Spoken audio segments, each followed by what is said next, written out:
Ooh-wee, what's going on YouTube? It's Donnie B all day. So anybody who knows the channel, who follows the channel, knows that I have had a health scare recently, and it's getting better.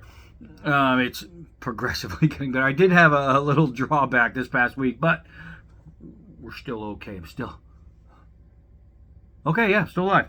So I do a lot of studying up on my what do you call it, like family tree and history and bloodlines. And I was really excited because first, most of my blood is Italian, and I mean, when I think back of my ancient bloodlines in Italy, you're talking the Roman Empire and all that, and gladiators and all that jazz. And my favorite blade has always been the gladius. As a matter of fact, I have my own version of a gladius kukri. I had to pause it. That everybody knows this is my own design, the D-Bad Nepalese gladiator. It is half gladius, half kukri. So when talking about bloodlines and the blood of warrior and what's been going on with me and my blood and how basically the doctors say one thing and then I'm like, screw that, I'm just gonna fix it my way because I got that mentality, right? I have that inner I'm just gonna beat everything anyway mentality. And I mean, I am a combat vet. I've been fighting all my life. I've been martial arts all my life. I've always had that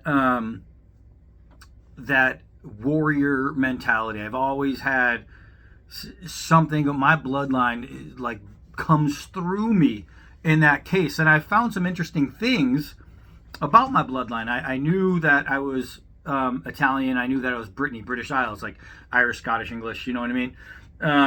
And you have the Celtic warriors from back in the day.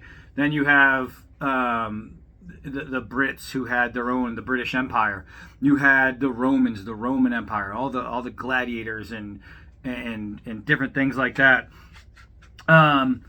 And so I always knew that those bloodlines were coursing through my veins. But then I started doing more. I did like the DNA tests to find out what exactly am I made of, what creates me, what makes me who I am, and why do I always have this warrior mentality. And it's just in me. It's kind of hard to explain, but it's like I can always find a way. I tell you guys little war stories every now and then, so I'm gonna tell you one little army story. And it says a lot about like just who I am. So I was like almost fresh out of basic training, right? I mean, basic and AIT. I was one of the new guys when I got out. I volunteered as soon as I could for Afghanistan. So like literally, it was like I was out of training. I got to my new unit, and then I heard, hey, there's another unit going. We need volunteers for these positions. I put my hand up right away. I was an E3 when I did. I was an E4 when I got to Afghanistan. And by the time I was done, I'd only been in the Army for about 3 years. And that was from the time I signed the dotted line, even before. That was before I even went to pre-basic training, which we have here in Massachusetts. That was before 3 years from that point, from me signing the line saying I'm going to join the Army. From there until I got back from Afghanistan, 3 years, I was already offered my sergeant stripes, which are right here, as a matter of fact. I was doing a thing. We were entering as like this little village, right? And my higher ups, we had two captains, and I think it was two captains, two E7s, and one E6. And they're having a huddle, and they're doing a little draw in the sand. This is how we're going to enter. This is what we're going to do, and this is how we're going to stack. And they were trying to figure it out among themselves. And I was watching. I was standing there, guard kind of type thing, and I was watching. So I took out my little pad, and I took out my pen, and I boop, boop, boop, boop, boop, drew exactly out how we should enter. Not the path so much, but how we should enter to where everybody should be and how we should do our stack. And I ripped out the piece of paper and I said, "Hey," I said, "Sir, not for nothing." And I walked over to one of my captains. I said, "I was thinking maybe something like this would be good." I said, "It's the best way to protect the officers." He looks at it.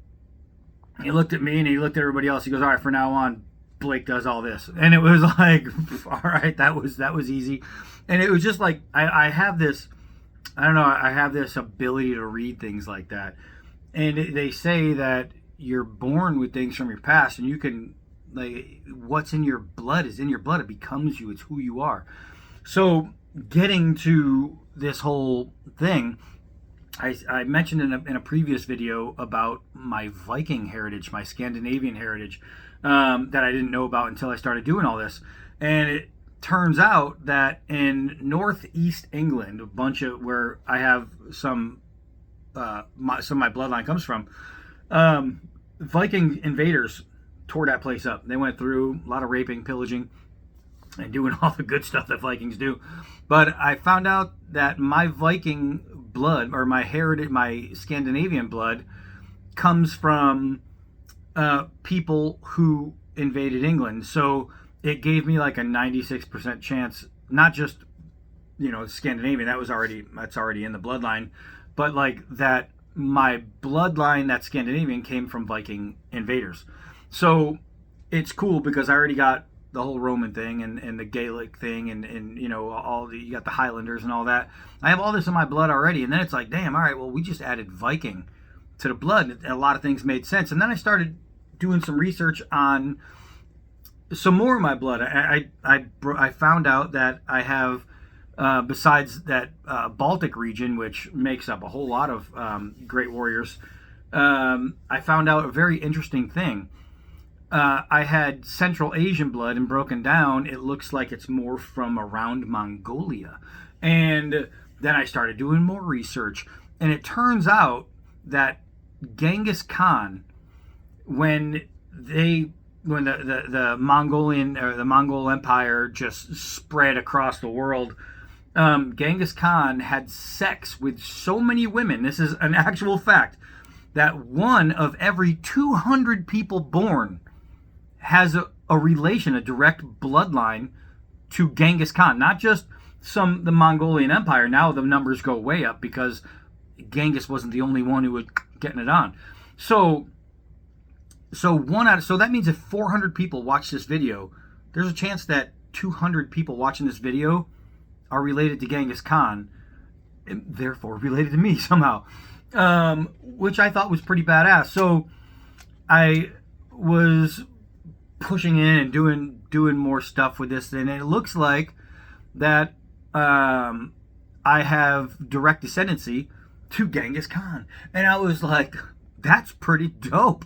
That means that, or at least it explains why I smell so bad. Woo. But no, serious, it's really cool. I've always had this warrior mentality. Even you could tell with my designs. My designs are just generally balanced for fighting. Even though I make utility type knives, most of the stuff I design to be badass and to be able to use offensively, and like this. But it just is really cool when you're going over your blood and you're finding out things about your past. And I know my grandfather did a full family tree, and there's some duke, old school duke from England from way back when, who got his land and whatnot from being some kind of great English warrior, and that's how he ended up getting title.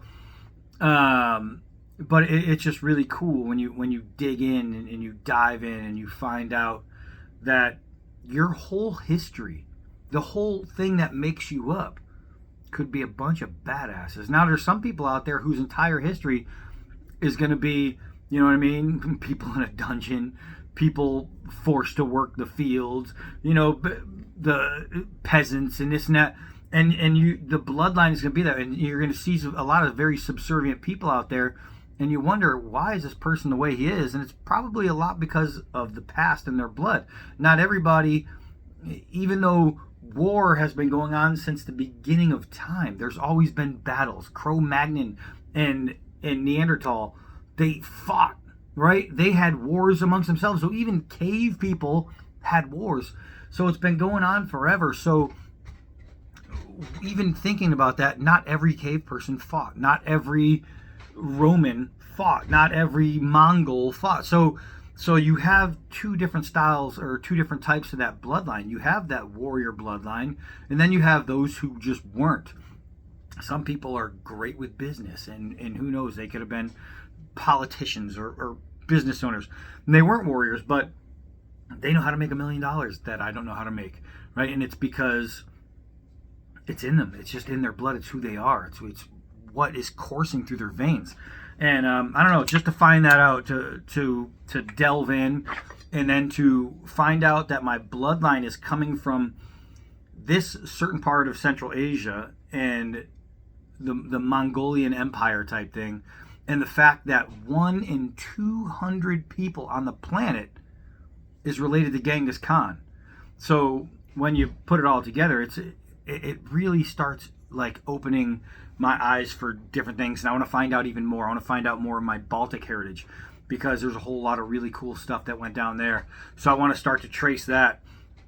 But if you have a chance to like go through your bloodline and your family tree and your ancestry, take that chance, because you might find out some really cool things about yourself. Knowing that I come from, it looks like a Viking who came and just opened himself up on somebody who didn't want it, or maybe they did. It's kind of wild. And then to find out that there's over a 90% chance that I'm directly bloodlined to Genghis Khan. That's pretty freaking dope. I've been riding horses all my life. I like wearing fur coats. But you know what I mean? It's just crazy stuff. But anyway, I thought that was cool, and I just wanted to share a little something with you guys. Let's see. What's in my pocket today? I'll share that with you. A lot of people still don't know. Frost Cutlery made a badass knife. That sling blade is a D2 piece of badass. Frost Cutlery, guys. I'm telling you, you never know who's going to make the next great knife. They did a great job with this one. G10, D2, woo. All right, so that's it for this one. Just thought we'd have a little story time. I am Donnie B all day, and I know that because it says so right there. Until next video.